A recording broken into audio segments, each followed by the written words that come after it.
সম্মানিত সুধী, এই পর্যায়ে আমি বিশেষভাবে অনুরোধ জানাবো আজকের অনুষ্ঠানের প্রধান অতিথি জাতীয় কবিতা মঞ্চ সংযুক্ত আরব আমিরাত কেন্দ্রীয় কমিটির সম্মানিত প্রধান পৃষ্ঠপোষক, আল সুমাইয়া গ্রুপের সম্মানিত চেয়ারম্যান, FIK প্রপার্টিজ ডেভেলপমেন্ট লিমিটেডের সম্মানিত চেয়ারম্যান, গরিব দুঃখী মেহনতি মানুষের কণ্ঠস্বর এবং মানুষের মানবতার কল্যাণে যিনি কাজ করে যাচ্ছেন নিরলসভাবে, মানবতার কবি ফখরুল ইসলাম খান সিএপি মহোদয়কে ওনার প্রধান অতিথি হিসেবে আজকের অনুষ্ঠানের বিশেষ বক্তব্য উপস্থাপনের জন্য বিশেষভাবে অনুরোধ জানাচ্ছি। মানবতার কবি ফখরুল ইসলাম খান সিএপি মহোদয়।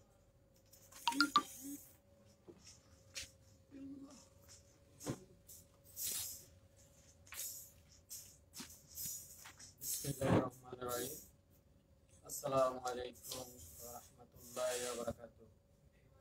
আজকে বিদায় সম্মাননা দিচ্ছি আমাদের বাংলাদেশ স্টুডেন্ট কলেজের ভাইস প্রিন্সিপাল স্যারকে। আমরা আজকে বিদায় সম্মাননা দিচ্ছি না, আমাদের মাঝে আসবে ইনশাআল্লাহ। উনি যখন চাই তখন আসতে পারবে। আমরা সংযুক্ত আরব আমিরাতে আছি, যত দূর চলে যাক না কেন, মানে আমি মনে করি আমাদের কাছে থাকবে, আমাদের পাশে থাকবে। বিশ্ব এখন হাতের মুঠোয়। আজকের অনুষ্ঠানে আমাদের স্যারের সহধর্মিণী উপস্থিত আছেন। আমরা আজকে স্যারদের অনেক কিছু বলার ছিল, ওনাদের মন চলে যাবে, আমাদেরকে এখানে রেখে মন ভালো না, সেজন্য অনেক কথা অনেক বলতে পারে নাই। তো আমরা ইনশাল্লাহ আমরা আপনাদের পাশে আছি, আপনারা চিন্তা করবেন না। এখানে অনুষ্ঠানে উপস্থিত আছেন আমাদের কবিতা মঞ্চের সভাপতি, আমাদের আরো মঞ্চে উপস্থিত আছেন আমাদের উপদেষ্টা, আমাদের ডক্টর শামসুর রহমান PhD, আমাদের অনুষ্ঠানে উপস্থিত আছেন আমাদের আক্তার পারভেজ, এখানে আরো অনেকে আছেন, আমাদের মনিরুদ্দিন মান্না সাধারণ সম্পাদক, উনি উপস্থিত আছেন, আমাদের মাঝে উপস্থিত আছেন আমাদের আন্তর্জাতিক উপদেষ্টা জাফরউদ্দিন ভুঁইয়া, ব্যাংকের ম্যানেজার। তো আমরা স্যারকে আজকে বিদায় দিচ্ছি না, আমি বলবো এটা বিদায় না, এটা আমাদের ভালোবাসা থাকবে। ওনার যখন মন চায় তখন সংযুক্ত আরব আমিরাতে যখন আসতে মন চায় আমাদেরকে টেলিফোনের মাধ্যমে, আমাদের হোয়াটসঅ্যাপ আছে, হোয়াটসঅ্যাপের মাধ্যমে উনি যদি আসতে চায় আমাদের প্রধান উপদেষ্টা উনি আসতে পারবে। তো আজকে আমাদেরকে ছেড়ে আমাদের বাংলাদেশ শহীদ শেখ মুজিবুর রহমান, ওনাকে শহীদ করেছেন, হাজার বছরের শ্রেষ্ঠ বাঙালি এখনো আমাদের মাঝে আছে। উনি যেভাবে আমাদের মাঝে আছে, আমাদের স্যার আমাদের মাঝে এভাবে থাকবে। আমাদের শেখ মুজিবুর রহমান আমাদেরকে ছেড়ে চলে গেছে, তারপর আমরা মনে করি আমাদেরকে উনি ছেড়ে চলে যান, উনি আমাদের মাঝে আছে। তো আমরা উনি যে আমাদেরকে দিক নির্দেশনা দিয়ে গেছে, ওনার যে ভাষণ রেখে গেছে, সবাই ওনার ভাষণকে দেখার জন্য আমি অনুরোধ করতেছি। আমি মনে করি আমরা এখনো ভালো হয়নি। আমাদের বঙ্গবন্ধু শহীদ বঙ্গবন্ধু শেখ মুজিবুর রহমান, মানে আমি সবাইকে অনুরোধ করব, মাননীয় প্রধানমন্ত্রী এবং MP মন্ত্রী, নেতা কর্মী, জনপ্রতিনিধি যারা আছে তৃণমূল, সবাইকে অনুরোধ করব আমাদের মরহুম শেখ মুজিবুর রহমানের স্বপ্ন বাস্তবায়ন করার জন্য এবং কি মাননীয় প্রধানমন্ত্রীর হাতকে শক্তিশালী করার জন্য। আমরা প্রধানমন্ত্রীকে সহযোগিতা না করি, প্রধানমন্ত্রী আমাদেরকে কখনো বলে নাই প্রধানমন্ত্রীকে ভয় খাইতে। পুলিশ প্রশাসন, পুলিশ প্রধান কখনো বলে নাই পুলিশ প্রধানকে ভয় পেতে, এবং আইন শৃঙ্খলা বাহিনী, সকল আইন শৃঙ্খলা বাহিনী প্রধান কখনো বলে নাই আইন শৃঙ্খলা বাহিনীদেরকে ভয় পাইতে। সত্য আমরা বলতে হবে, আমরা সত্য বলি না, আমরা প্রত্যেক কদমে কদমে আমরা মিথ্যা কথা বলি। এখনো আমরা, আমি মনে করি আমরা ভালো হইতে পারিনি। আমি সবাইকে ভালো হওয়ার জন্য অনুরোধ করতেছি। আমরা এখনো ভালো হই নাই, এখনো আমরা মানে আল্লাহকে ভয় পাই না, আল্লাহর কোরআনকে ভয় পাই না, আল্লাহর রাসূলের দিক নির্দেশনা মতো চলি না। আমরা আমাদের শুধু মুখে মানে আল্লাহ, অন্তরে আমরা এখনো আল্লাহকে আমরা অনেকে ধারণ করিনি। আমি বলবো দুনিয়ায় আখেরাত যেন আমাদের সবাই যেন জান্নাতবাসী হতে পারেন, ওইভাবে চলার চেষ্টা করবেন। আল্লাহকে ভয় করবেন, আল্লাহর কোরআনকে মেনে চলবেন, আল্লাহর রাসূলের এবং কি দিক নির্দেশনা মতো চলার জন্য আমি অনুরোধ করতেছি। আমাদের আল্লাহর রাসূল যে হাদিস রেখে গেছে, হাদিস আপনারা মানে ভালো করি ওইটাকে পড়ালেখা করার চেষ্টা করবেন, এবং কি পড়ে ওই হাদিস মোতাবেক চলার চেষ্টা করবেন। এখন আমাদের দেশে অনেক এমপি মন্ত্রী আছে, মানে আলেম ওলামাদেরকে গুরুত্ব করে কথা বলে। আমি অনুরোধ করব এমপি মন্ত্রী এবং কি নেতা কর্মী যারা আলেম ওলামাদেরকে গুরুত্ব করে কথা বলেন, আমাদের মাননীয় প্রধানমন্ত্রী আমাদেরকে ওই শিক্ষা দেয় নাই। আমি বলবো আলেম আলেম যেন আল্লাহ রাসূলের মাধ্যমে বলে গেছেন আলেম ওলামাদেরকে ইজ্জত করতে, সম্মান করতে, শ্রদ্ধা করতে। আমরা আলেম ওলামাদেরকে ইজ্জত করতে পারি না, সম্মান করতে পারি না, শ্রদ্ধা করতে পারি না। অনেক এমপি আছে, অনেক আমরা ফেসবুকে দেখি, মানে উনি ইংলিশ শিক্ষিত, উনি বাংলা শিক্ষা শিক্ষিত, আরবি শিক্ষা ঘরে বসিয়ে শিক্ষিত হয়ে গেছে, আলি বা তা সা পড়ে ফেলছে। আমি ধিক্কার জানাই। আলি বা তা সা পড়িয়ারে আপনি আলেম হন নাই, আপনি আল্লাহকে ভয় পান, আপনি আলেম ওলামাদেরকে শ্রদ্ধা করতে শিখেন। তো অনেক এমপি, আমি সকল এমপির কথা বলতেছি না, কয়েকজন এমপি এইসব আলেম ওলামাদের পিছনে বক্তব্য, যারা আলেম ওলামাদেরকে কুরুক্তি করছেন, তারা দুনিয়ায় আখিরাত আপনাদের, আমি মনে করি আপনারা হারাই ফেলছেন। এখনো সময় আছে, আল্লাহর কাছে ক্ষমা চান এবং কি আলেম ওলামাদের কাছে ক্ষমা চান। আমাদের মাননীয় প্রধানমন্ত্রী যে 5 ওয়াক্ত নামাজ কালাম করে এবং কি তাহাজ্জুদ পড়ে, ফজরের নামাজ পড়ে, উনি ঘুম থেকে উঠে ওনার বিছনা উনি গুছিয়ে রাখে। তো এগুলো আমরা শিক্ষা, এগুলো শিখেন, এগুলা শিক্ষা অর্জন করেন। মাননীয় প্রধানমন্ত্রী যে বক্তব্যগুলো দিতেছে, উনি কি করতেছে না করতেছে ওনারা লাগে উনি জবাব দিবে। আমরা উনি যেগুলো বলতেছে আমরা ওগুলা পালন করার চেষ্টা করব। উনি যেটা বলতেছে ওইটা আমাদের কল্যাণের জন্য বলতেছে, মাননীয় প্রধানমন্ত্রী যেটা বলতেছে আমাদের কল্যাণের জন্য বলতেছে। তো আমি বলবো সকল এমপি মন্ত্রী, জনপ্রতিনিধি, তৃণমূলের নেতা কর্মী, আপনারা প্রধানমন্ত্রীকে হাতকে শক্তিশালী করেন।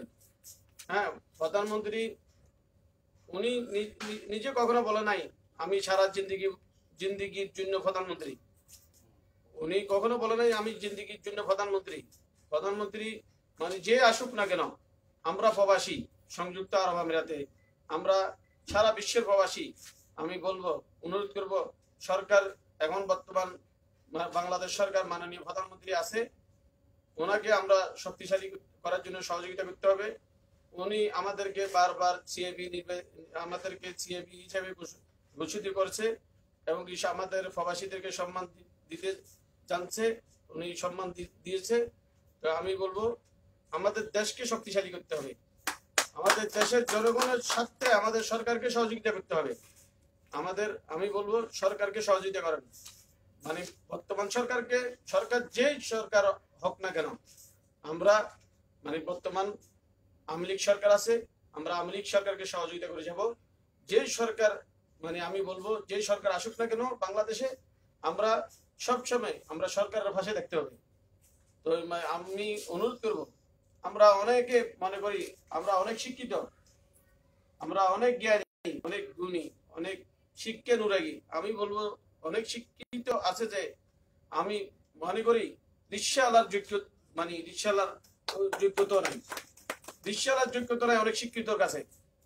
আমি এই জন্য বলবো মাঝি যারা আছে মাঝির শিক্ষা অর্জন করতে পারে নাই। অনেক শিক্ষিত আছে শিক্ষার বড়াই করে, কিন্তু মানে আমি দেখেছি ওনার শিক্ষা মানে মানে কিছু না আলেম ওলামাদের কাছে, আলেম ওলামাদের কাছে, আল্লাহর কাছে, এবং কি আল্লাহর যে আল্লাহকে ভয় পাবে না, যে আল্লাহ কোরআনকে ভয় পাবে না, যে আল্লাহ রাসূলের দিক নির্দেশনার মধ্যে চলবে না, তার শিক্ষা কি কি দুনিয়াতে এগুলা শিক্ষা? এগুলো তো শিক্ষা মানে আখিরাতে কিছু না।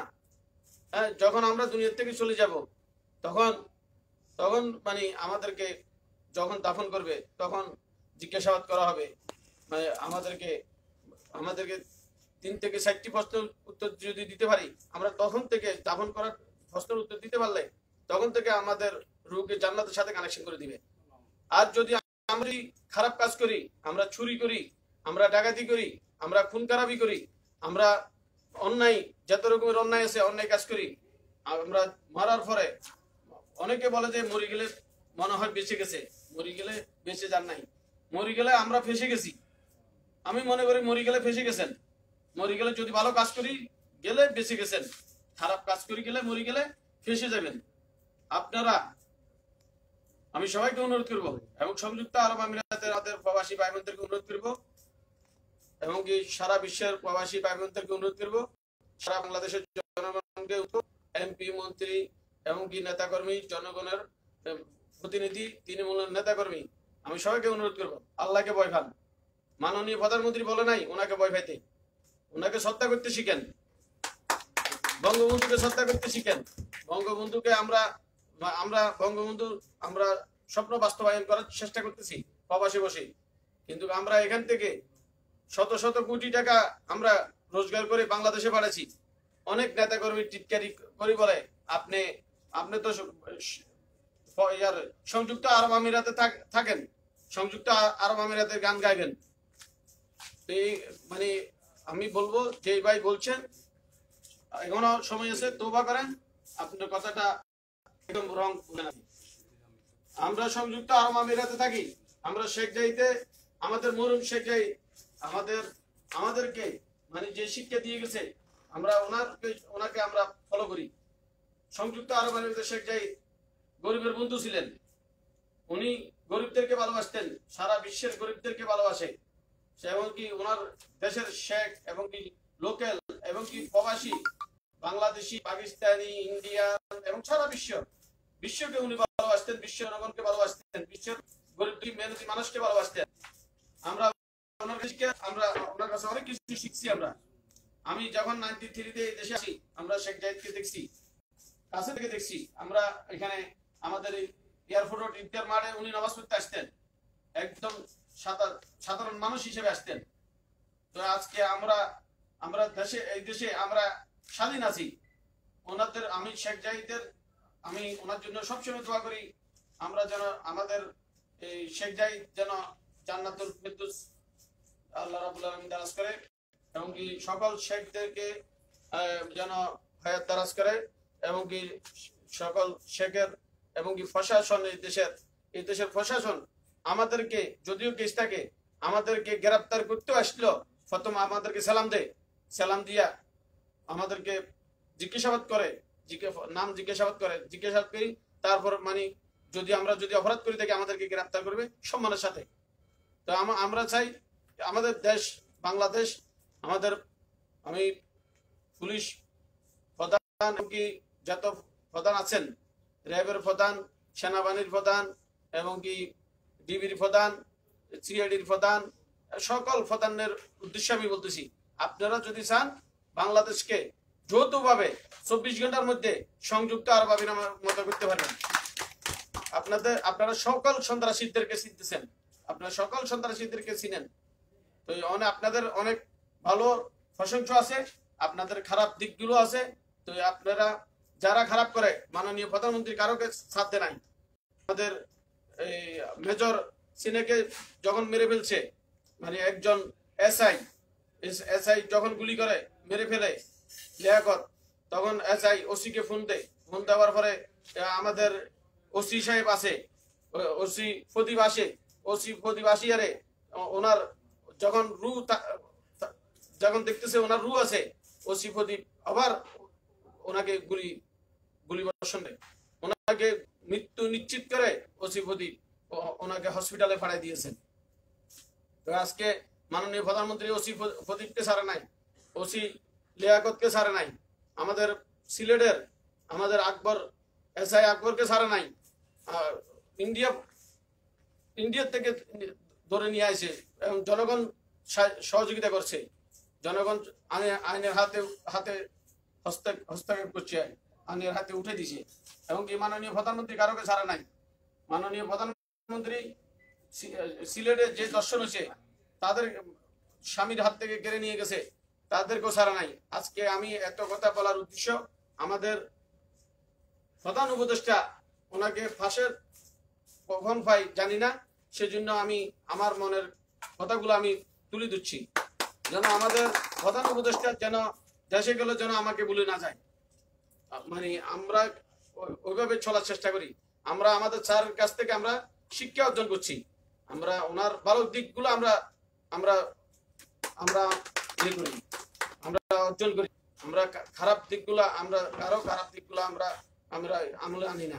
আমরা মানুষের ভালো দিকগুলো আমরা সবসময় আমরা আমরা বাস্তবায়ন করার চেষ্টা করি। তো আমি সবাইকে বলবো মানুষের ভালো দিক বাস্তবায়ন করার চেষ্টা করবেন। এবং কি আমাদের ওই শেখ মুজিবুর রহমান কে শহীদ করা হয়েছে, আমি ওনাকে মরহুম বলতে আমার কষ্ট লাগে। আমি ওনাকে মরহুম বলি না, আমি ওনাকে শহীদ হিসেবে আমি আমি আমি বলি। শেখ মুজিবুর রহমান আজকে যদি বেঁচে থাকতেন তাহলে বাংলাদেশকে সোনার বাংলাদেশ গড়ে দিয়ে যেতেন। আজকে উনি উনি উনি যাওয়ার আগে যত কথা বলে দিয়েছেন, যত ভাষণ দিয়েছেন, সমস্ত ভাষণে সাথে সব মিলতেছে। সব আমরা এখন বাস্তবায়ন আমরা করতে পারতেছি না। সব ওনার কথাগুলা, উনি যে বলছে আমরা শরীর খুনি পেয়েছি, এখন আমরা শরীর খুনি পেয়েছি। আমরা উনি যত কথা বলছে আপনারা ভাষণগুলো শুনবেন। ওনার ভাষণগুলো শুনলে কেউ চুরি করতে পারবেন না, কেউ খুন খারাপি করতে পারবেন না, কেউ আপনার গরিবদেরকে অবহেলা করতে পারবেন না। উনি গরিবের বন্ধু ছিলেন। আমাদের শহীদ শেখ মুজিবুর রহমান গরিবের বন্ধু ছিলেন। ওনার জন্য গরিব, ওনার ভাষণগুলা যদি মন লাগে শুনেন, চোখের পানি এসে যাবে। কিন্তু আমরা তা করি না। আমরা মানে দুনিয়াতে মুখটা নিয়ে আসি, ফ্যাটটা নিয়ে আসি, আরেকটা আমি বললাম না। মানে আমি বলবো ভালো করি, আপনাদেরকে ভালো হইতে পয়সা লাগবে না, ভালো হইতে পয়সা লাগবে না, খারাপ হইতে পয়সা লাগে, চুরি করতে মানে পয়সা লাগে।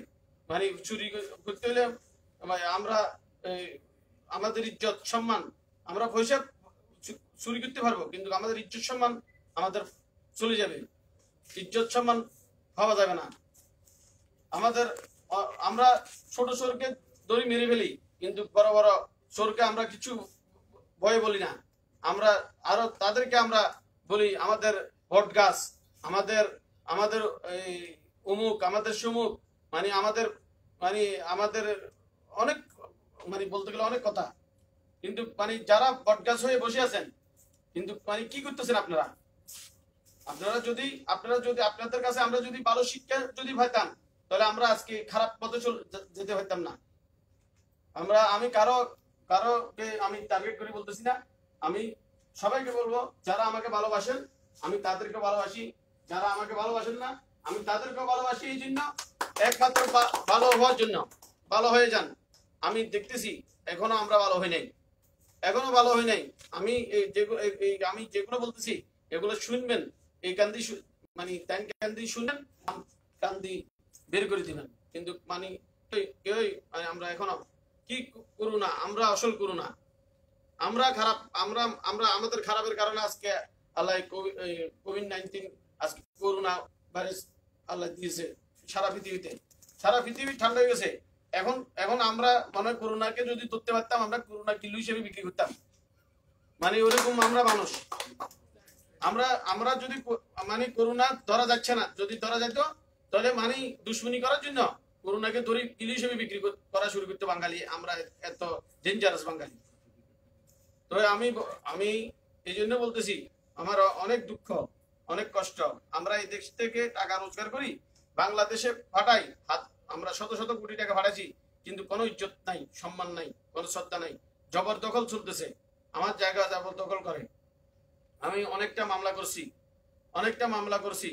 আমি মাননীয় প্রধানমন্ত্রীর কাছে আমি আমার একটা অনুরোধ, ইনকাম ট্যাক্স যেখানে নেওয়া হচ্ছে, সেখানে আমি মনে করি কয়েকজন মনে হয় বড় বড় অফিসার ভালো আছে, নাহলে A to Z সব হারামি, সব চোর।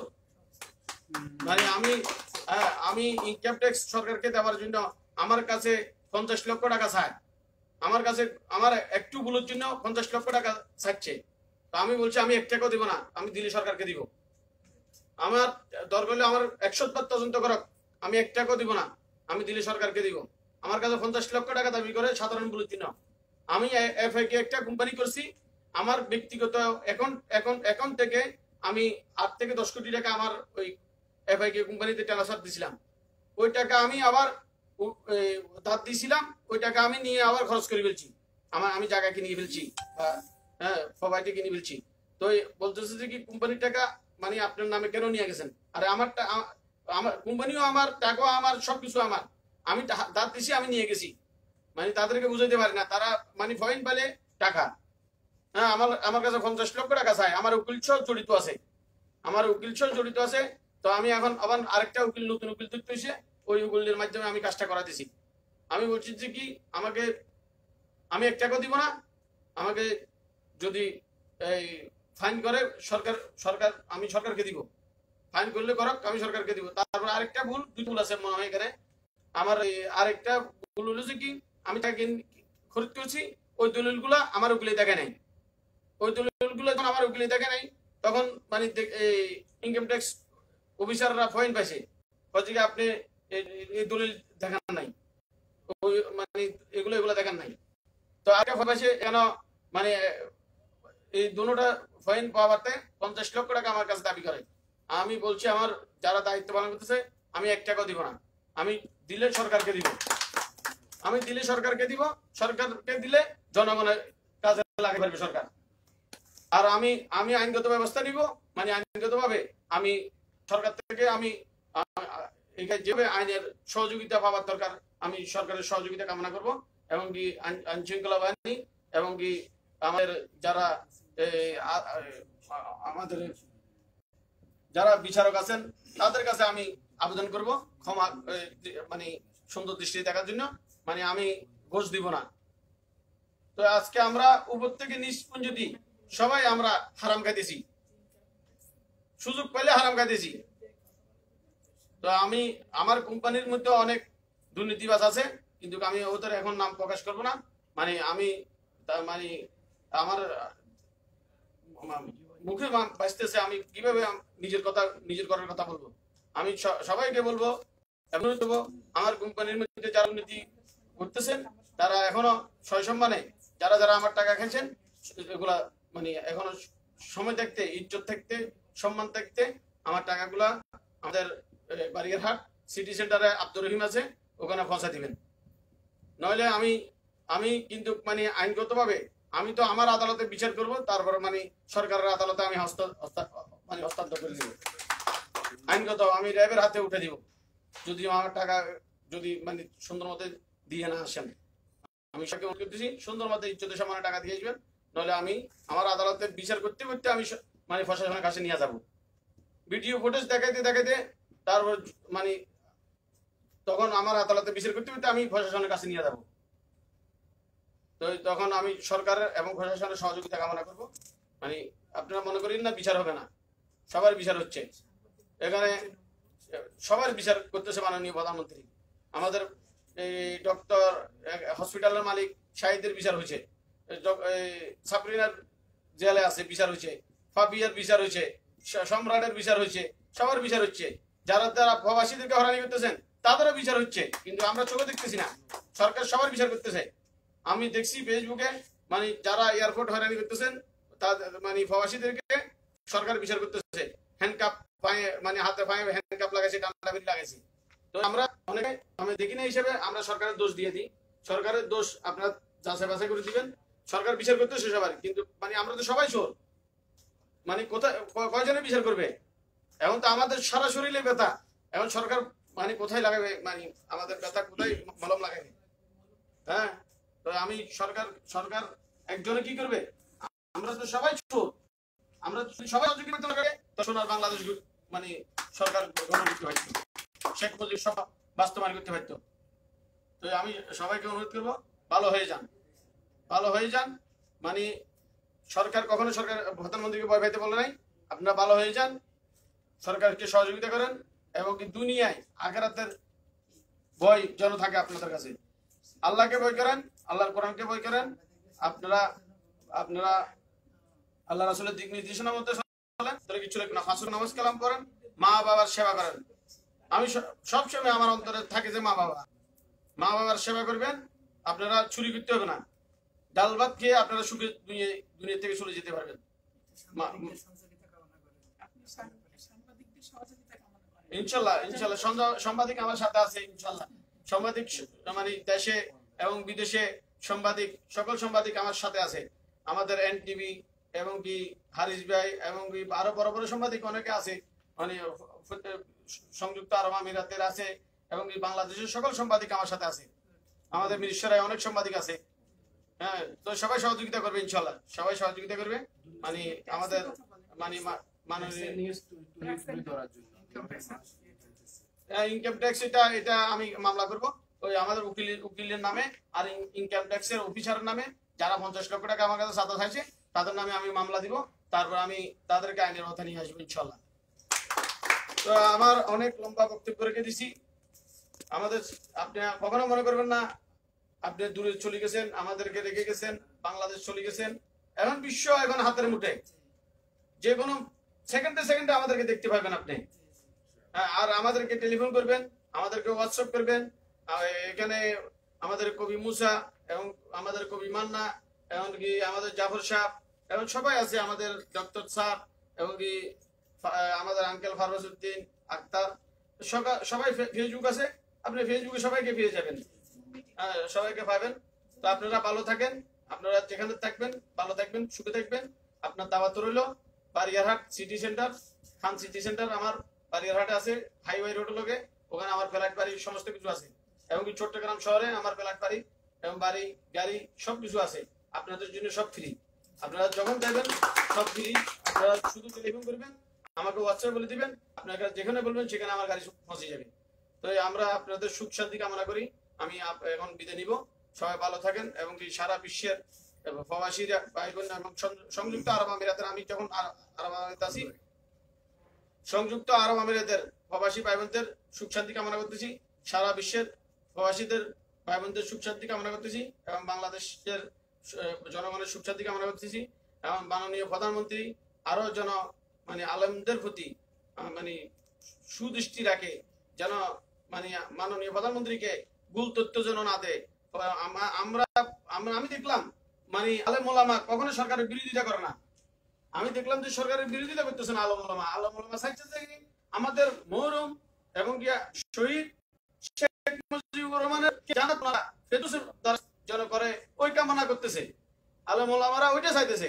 আর আমরা ইংলিশ শিক্ষিত, আমরা বাংলা শিক্ষা লাভ করেছি, আমরা চাইতেছি আমাদের শেখ মুজিবুর রহমান, আপনারা চেষ্টা করলে ওনাকে আল্লাহ ওনাকে যখন করেছে আমি জান্নাতে আছে, ওনাকে যখন শহীদ করেছে উনি জান্নাতে আছে।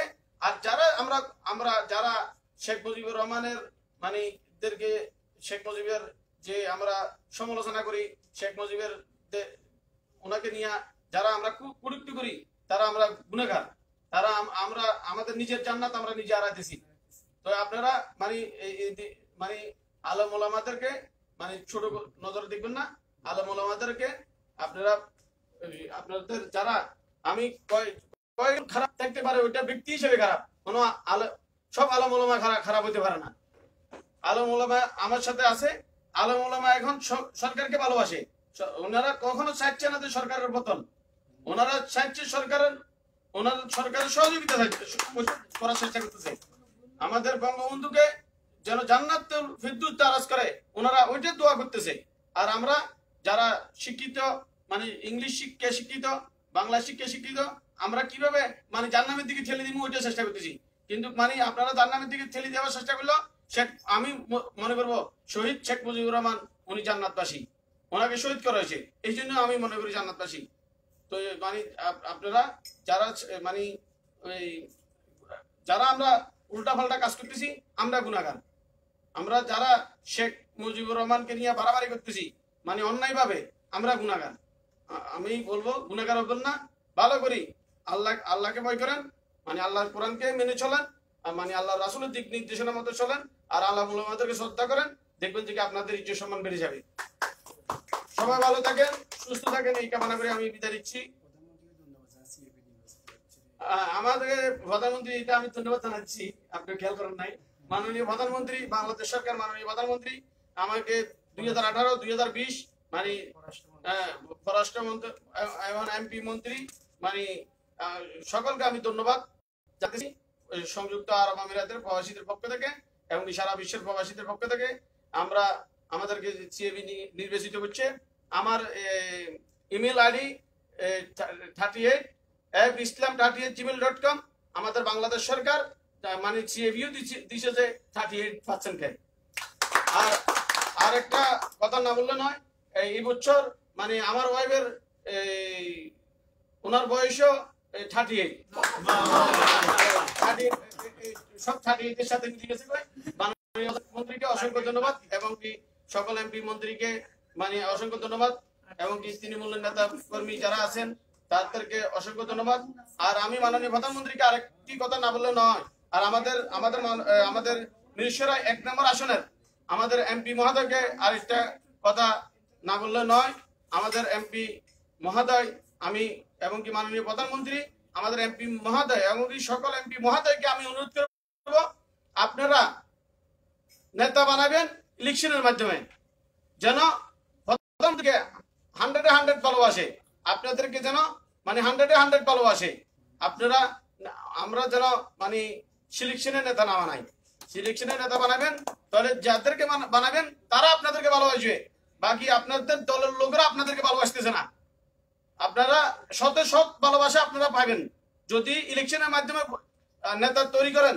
সৎ আপনাকে ভালোবাসবে, মাননীয় প্রধানমন্ত্রীকে সৎ ভালোবাসবে এবং কি এমপি মন্ত্রীদেরকে সৎ ভালোবাসবে। কিন্তু আপনারা হাত তোলা বানা দিলে একজনেই ভালোবাসবে আপনাকে। তো এই কাজ করবেন না, এই কাজ করবেন না। এই কাজ করিয়ে আমাদের বাংলাদেশ সরকারকে মানে ওনার সম্মানকে ধরে রাখেন। এমপি মন্ত্রী এবং কি সবাইকে নেতা কর্মীদেরকে বলবো সরকারের ইজ্জত সম্মান ধরে রাখেন। আপনারা সরকারের ইজ্জত সম্মান ধরে যদি আমরা রাখতে না পারি, একসময় দেখবেন যে কি মানে কি অবস্থা হয় আমাদেরকে। আমরা তো এখন সংযুক্ত আরব আমিরাতে আছি, কোনো সময় দেশে গেলে আবার দায়িত্ব ইন্ডিয়া। ঠিক আছে, তাহলে ভালো থাকেন, সুস্থ থাকেন, এই কামনা করি আমি বিদায় নিচ্ছি। আসসালামু আলাইকুম ওয়া রাহমাতুল্লাহি ওয়া বারাকাতুহু।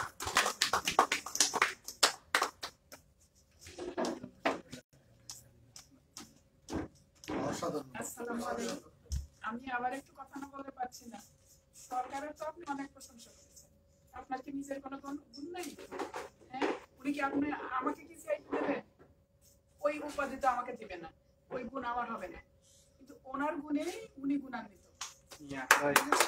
গুণের জায়গায় মানুষকে দাঁড়াতে হবে, তবে তারপরে সবাই তাকে সেই গুণের অধিকার তো আপনি সরকারকে প্রশংসা করেছেন, আমিও সরকারকে প্রশংসা করি, কিন্তু আপনার গুণকে উতরে নয়, আপনার গুণটা আগে। প্রতিটা মানুষের কিন্তু গুণী হতে হবে তার নিজস্ব জায়গা থেকে। আর আমাদের এই যে গুণী মানুষ, সবকটা মানুষ গুণে যদি আমি বলি তাহলে গুণে শেষ করা যাবে না। এই যে আমার ডানে বামে, ডানে তো যিনি আছেন তিনি তো আমার sir, principal sir, vice principal sir, বাড়ির স্যার, ঘরের স্যার, আপনার হোম মিনিস্টার, মানে উঠতে বসতে চলতে ফিরতে সারাক্ষণ শিখায়, খালি শিখা সত্যি। এটা তবে শেখার শেষ নেই, আমি এখনো শিখে পারিনি অনেক কিছু। এই বামে আছে মান্না সাহেব, আমি কিন্তু আসলে এই শিক্ষকতা করতে এসে এখানে ছেলে মেয়ে সবাই ছিল, পড়াশোনা করে তারা যখন বাইরে গেল আমি কিন্তু আমার ছেলে মেয়েদেরকে বলে দেখেছি, আবার কাকে বলে দেখেছি, কি জন্য বলে দেখেছি, স্কুলের স্টুডেন্টদেরকে দেখে তাদের মুখের মধ্যে আমি যে দেখতাম আমার কারো ছেলেকে মনে হতো আমার ছেলে, আমার ছেলেদের মুখ দেখে দেখে আমি ক্লাস করেছি, তাদেরকে পড়াইছি, আমি একজন গার্ডিয়ান হয়ে গেছি, কখনো মনে হয়েছে যে আমি একজন গার্ডিয়ান, আমি যদি ওকে এমন করে ব্যথা দিই একটা গার্ডিয়ান কেমন ব্যথা পাবে, আমিও তার জন্য মা, এটা ভেবেছি, একবার মা হয়েছি একবার গার্ডিয়ান হয়েছি, এরকম করে করে কিন্তু আমার এতটা বছর গেছে। আমি কিন্তু আজকের এমন একটা দিনে আমি গার্ডিয়ান পেলাম না, আমার এই শিক্ষকতার জীবনে আমার সবচেয়ে বেশি অর্জন হচ্ছে আমার স্টুডেন্ট, ছাত্রছাত্রী এবং তার গার্ডিয়ানরা, তারা যে প্রশংসা আমাকে করেছে বা যে সুযোগ আমাকে দিয়েছে এবং আমি চেষ্টা করেছি আপ্রাণ কিছু দেবার। আর ঠিক তেমনি আমি যখন অল্প বয়সীদেরকে দেখেছি তখন মনে হচ্ছে আমার ভাইয়েরা সব আমার ছোট, আমার মনে হয়েছে কেউ আমার ভাই কেউ আমার ছেলে, এরকম দেখে দেখে। আর এই যে মান্না সাহেবের কথা বলতে যে মনে হয় যে ইনি তো মানবতার কবি নামে গুণগান গাইতে গাইতে উনি গীত গান যেন এত বেশি বলেন, এত বেশি বলেন না, যা বলার তাই বলেন, কিন্তু সুন্দর করে সবসময় বলেন। আর আরেকজনকে যদি বলি ডানে আছে তার পাশে যিনি, আর না না হ্যাঁ মুসা সাহেবকে বলা যাবে, উর্দুতে বলে সুপে রুস্তুম, উনি কিন্তু সামনে কম আসেন, পিছন থেকেই যত কাজ করেন। এটা অনেকটা আমার বড় ছেলে, ও চুপচাপ কিন্তু একটা চিমটি কেটেই কিন্তু সবাই সজাগ করে দেয়, বড়টা চিমটি কাটে ছোটটা চিৎকার করে। তো আমার মনে আছে বাম পাশে মান্না হচ্ছে ওই চিৎকার করা ছেলেটা, আর ডান পাশে ওই চিমটি কাটা ছেলেটা। তাই যাই হোক আমি এইভাবেই কিন্তু একটার সাথে আর একটা মিলিয়ে জীবনটাকে চালনা করার চেষ্টা করেছি, পজিটিভ চিন্তা করেছি। ফখরুল ইসলাম সাহেবের মতো উনি যেমন বলেছেন আমরা নিজেদের জায়গা থেকে ভালো হওয়ার কথা, সেই আমরা আমার জায়গা থেকে শুরু হোক ভালো হওয়া, ওইরকম যদি হই তাহলে আমরা একজন করে দুইজন করে 2 3 4 এরকম করেই তো 100 হবে, 100 হলে 1000 হবে, হ্যাঁ এরকম করতে করতে আমরা সবাই ভালো হতে পারবো। এইটাই মনে হলো মাঝখানে এই কথাগুলো বলার দরকার মনে হয়েছে। আর এই তো আর কি বলবো, অনেক কিছু, আপনারা অনেক গুণী মানুষ, আপনাদের সামনে কথা বলতে গেলে অনেক কথা বলা যায়। ও আরো তো আমার নালিশ আছে, সে নালিশের কথা কিন্তু মাইকে বলা যাবে, একটা নালিশ সাংবাদিকদের কানে কানে বলতে হবে, দুঃসংবাদ দিব একটু কিন্তু কানে কানে দিব, সেটা সাংবাদিকদের দৃষ্টি আকর্ষণ করার না না না ওটা কেন জানেন, ওই যে গাজী সাহেবকে বলছি যে আমি এই জিনিসটা কিন্তু সাংবাদিকদের বলে দেবো যাওয়ার সময়। আমি দুটো ত্রুটি খুঁজে পেয়েছি, সেই ত্রুটি আমাদের শিক্ষিতদের মধ্যে যদি ত্রুটি থাকে সেটা কিন্তু বরদাস্ত করা যায় না।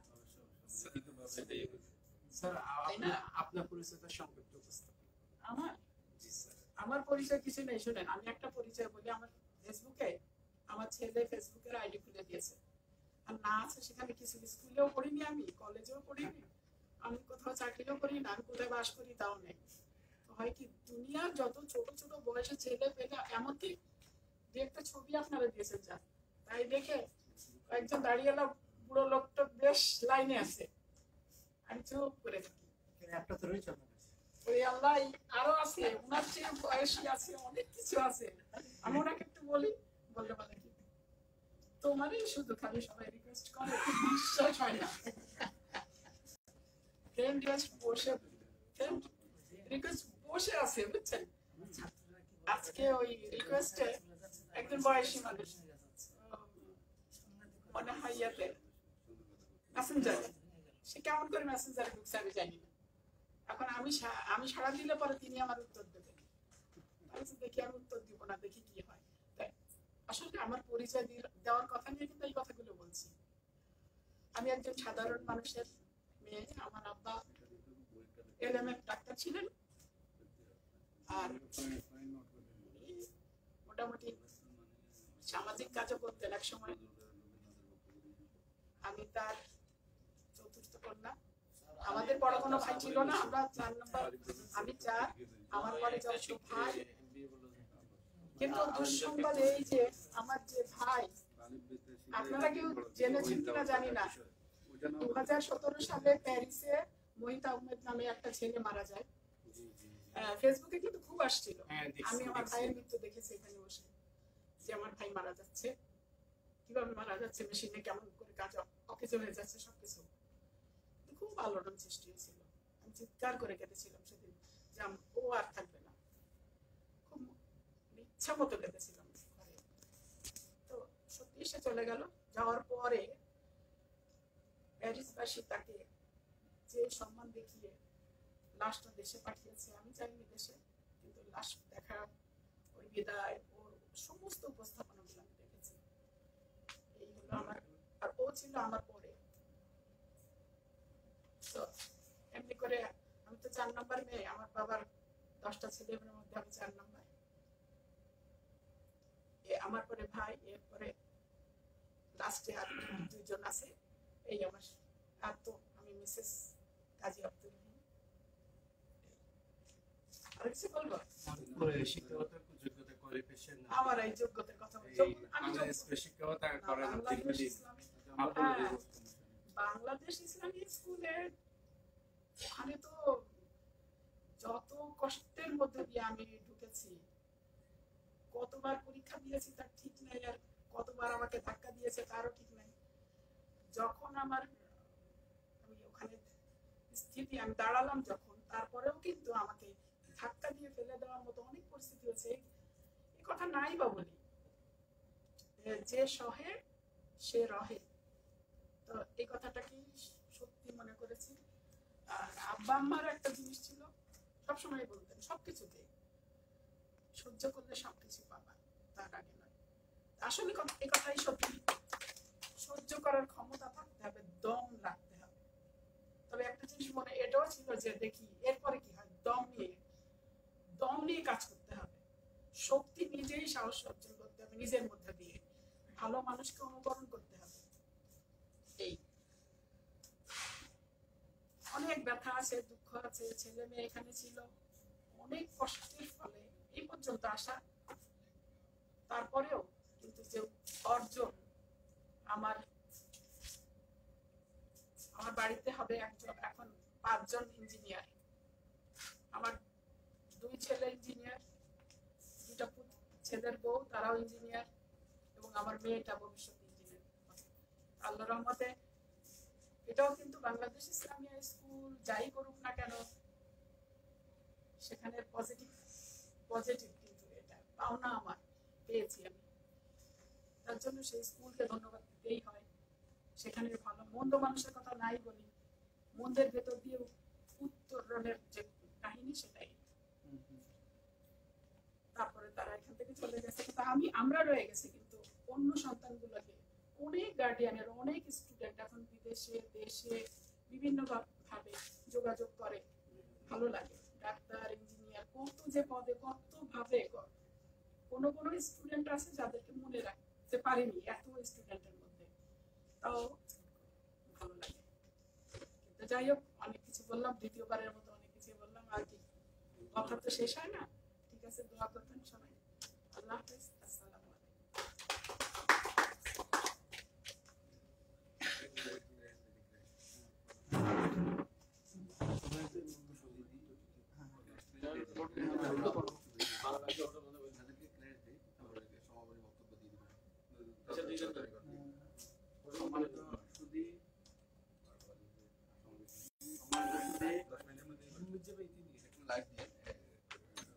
জাফর ভাই ভিডিও করো।